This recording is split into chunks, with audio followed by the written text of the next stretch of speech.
Do you want to learn songs without tabs?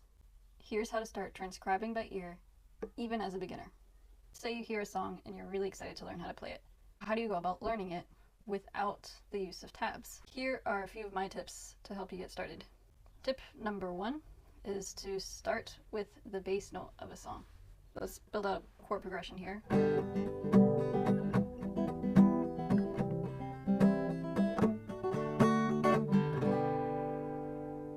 And what you can do when you are listening to the song is you start to map out where the bass note is of the chord that you're hearing. I recognize that I started with the G, and now you can build that G chord, and then you can continue walking up and down the bass line to figure out what the chord progression is. So,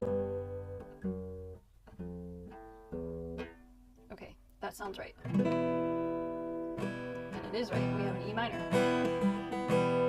Well, we can start from our G again and figure out the next chord by going up. That sounds like it's right, so that's a C. And we got it right. C is the next chord in the progression. And so you can keep going through the song progression using the bass note as kind of your base for understanding what the chords are, because the root note is going to be what that chord is built off of. Tip number 2 is to start with humming and then match that first. Humming helps to internalize the note and allows you to more easily navigate it on your fretboard. Go through the same progression.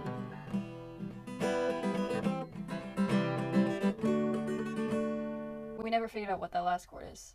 If I don't want to use the bass method, I might try to hum the note, and on my guitar while I'm humming it, okay, that sounds right, but it's way up here, so I need to find it somewhere else. Okay, we're getting closer. There we go. And that's an F sharp, which, while it's not an F sharp chord, F sharp is in D. And tip number 3 is to use YouTube to slow down the song so that you can break it out into chunks and learn it at your own pace. So if a song is going at 100 beats per minute and you only can recognize songs at 90 beats per minute, then slow down that song so that your brain has the time it needs to process and figure out what the chord progression is. I hope these tips were helpful in getting you to transcribe your music in real time without the use of tabs. Let me know in the comments down below what tips or tricks you have, and remember to keep on playing.